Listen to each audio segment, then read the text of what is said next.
Hey, well, tonight I'm angry about inflation, and what causes me to bring this topic up tonight is the fact that we had a PPI print this morning. And for those of you who are not aware, the PPI is the Producer Price Index, which shows the prices that producers pay, not consumers, not the CPI, which is what consumers pay, but the PPI, what producers pay. And this is what we saw this morning. PPI was up 1.3% month over month.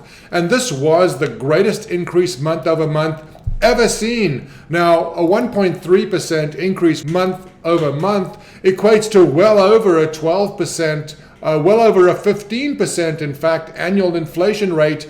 And for those of you who aren't panicked about this, you should be.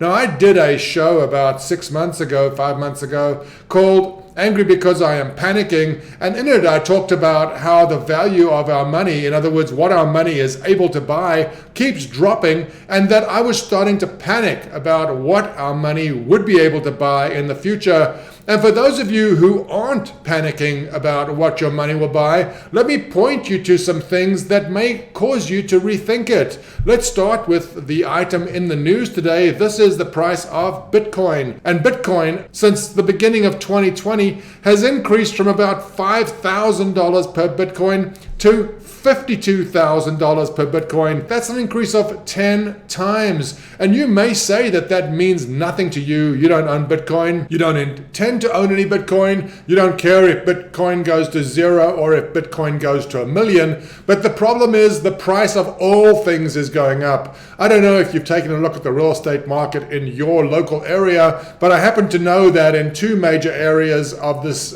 country, including Austin, although who knows with the recent storm, but until this weekend, prices in Austin, prices in other areas around the country have increased so dramatically that people are getting into bidding wars again for properties. That means that people are desperate to exchange their cash money for real things. Is it just Bitcoin? Is it just real estate? No, it's all things. And the problem is set to get even worse, because if you look at what oil has done over the last year, oil's gone from about 35 to 60 now, which is almost a double. And if you're not aware of it, oil is a big input cost on many different commodities. If not the products themselves, then the transportation costs to get them to the retail outlets. Oil is a huge input factor. Oil is doubled over the last year. And it's not just oil. Let's look at some other markets. This is lumber. This is the price of wood. These charts go back to 1975, and you can see that since the beginning of 2020, lumber's basically gone from 300 to 1,000. So much so that many builders are actually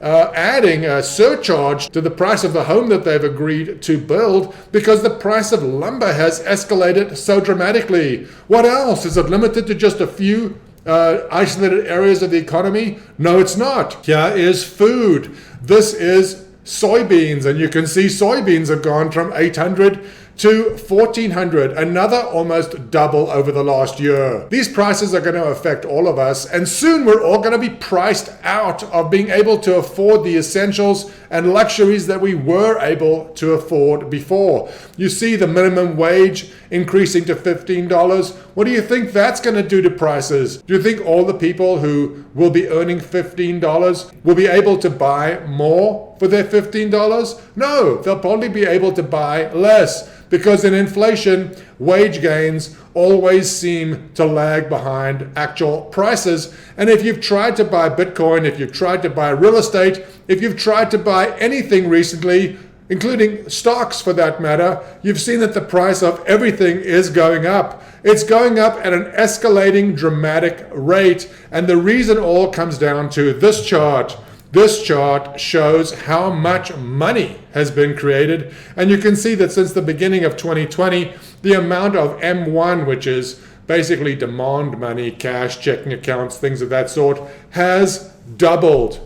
No wonder the price of actual things have doubled, including Bitcoin, soybeans, lumber, real estate, and everything else. We are being crushed by this inflationary tax. The price of things is going up. Our wages are never going to keep up with the pace of increase of things, we are increasingly becoming more and more like a third world country where fewer and fewer of us can afford a middle class lifestyle. And when you look at the prices, when you look at how prices are escalating, when you look at the fact that there's even more stimulus coming, more money being created, more price escalation, you realize that things are dire indeed. And if we don't soon become aware of what this means to us, of the fact that we are becoming more poor every day, almost all of us, except for the billionaires who seem to be gaining billions every day, the rest of us drifting down from the middle class,